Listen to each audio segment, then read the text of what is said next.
Hey everyone, it's Nico Blackheart. I'm making a vlog today because I was thinking about something that bothers me pretty much every day of my life. Regardless of anything that I do throughout the day, I constantly think of music. I'm a songwriter and a singer, and I tried out for the. Can't even remember the show. I tried out for The Voice uh, last month. And the process was very long, very annoying.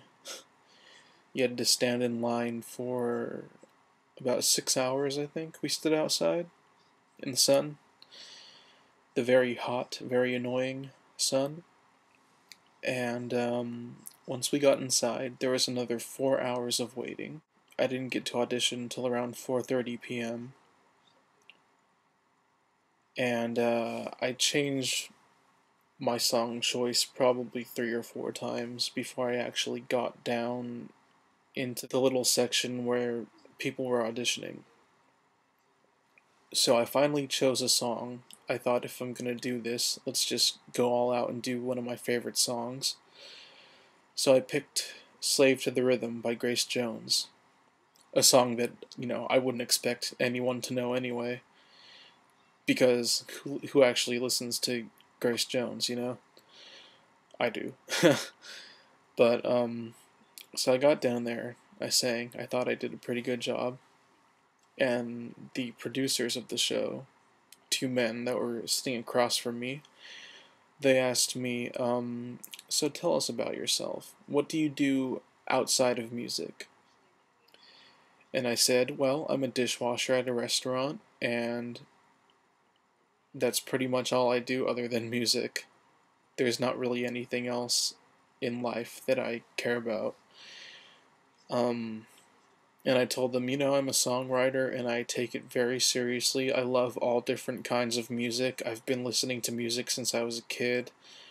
I'm very dedicated to my writing and my performing. Um, and I just tried to tell them that it meant something to me.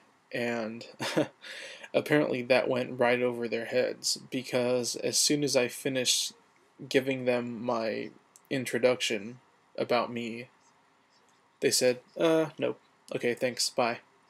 And the only people they were sending through that day, I noticed, were girls, first of all. Second of all, good looking girls wearing, mini skirts and high heels. And they were all wailing Adele and Whitney Houston. There were no original song choices. There were no obscure tracks from the 80s that no one's heard of. When they asked you to audition, they told you, pick a song that suits your personality, that suits your voice, that suits the music you love.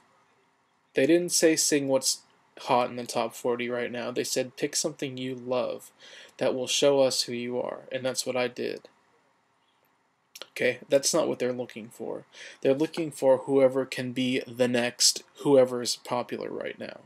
They're looking for the next Adele, basically, the next Whitney Houston, because they need to fill those slots in the music business. Okay? I already knew that about the music business, but I thought I'll give it a chance anyway.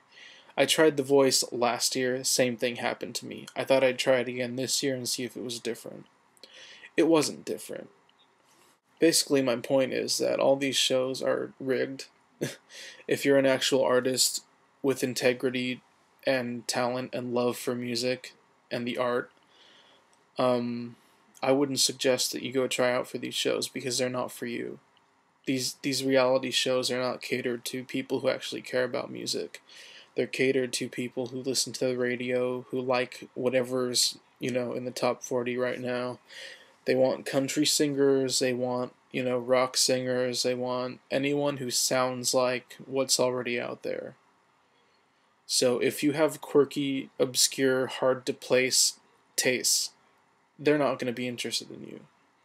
And that's a hard realization for me, because I thought, I thought based on talent alone, maybe they'd see something there and go, we'll make a change, we'll make an exception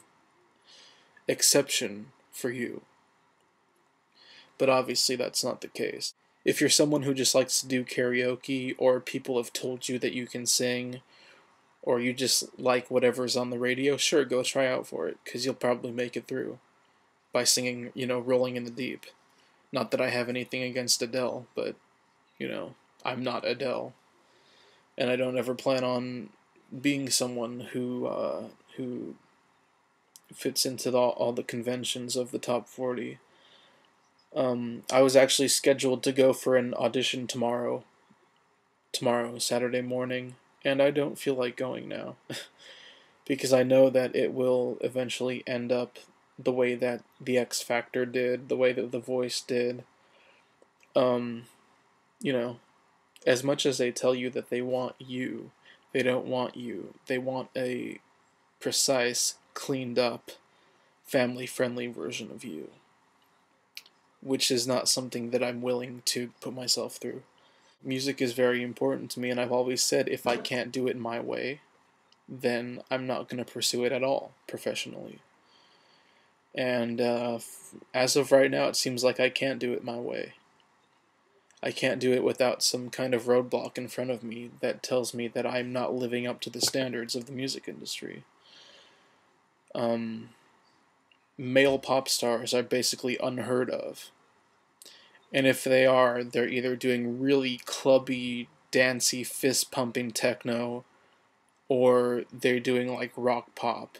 You don't have male pop stars. And you especially don't have male disco stars these days. I do very retro 70s, 80s music, and I am not willing to change my style because people don't like that. See, my plan was I would make people like it by reintroducing it to the music business. But apparently you don't have a chance to do that because they will never let you in unless you are already what they want. I don't have connections, I don't know people that can help me, I don't have money. So the style of music I do is already unpopular. And being male, being not the best looking person as far as I'm concerned, I don't have the features, I don't have the special features that you need to make it. I don't look good. I don't do a style that's popular. I don't agree with everyone else. As far as my artistic integrity goes, I just don't think that I'm willing to give that up to try out for reality shows that don't care about me anyway. Knowing the fact that the industry really is a game kind of demotivates me even more than I already was, because I gave it a chance and I said I'll try out again and I'll see what happens this time. And the same thing happened that happened all the times before. The music business goes for what people already expect. Any form of media you can think of. In order for it to be popular, it has to be family friendly. It has to be watered down. It has to be conservative. And that's not anything that I am. So I'm pretty tired, I'm pretty fed up with trying to impress people that I don't want to impress to begin with. It all ties into the same subject, which is I'm kind of a social terrorist living in a family friendly world, and I don't feel the need to put up with social expectations and what people expect of me, and it's been said millions of times before, this argument that I have. But, I just thought I'd put it into my own words for anyone out there who feels the same way that I do about it. I feel like we're living in the capital of the Hunger Games. We're headed there. We're headed to a world like the Hunger Games, like 1984, like Aeon Flux, if we don't get this under control. I'm tired of the term family friendly. That's probably my least favorite term in the world, because it panders to the conservative religious crowd, which is probably about 80% of the US, sadly, in my opinion. And I'm not family friendly, and I never will be. So, if you agree with me, let me know, I guess. Leave a comment, or like, or, do whatever you want. Just stick to what you do. Do it for yourself. Don't do it for other people.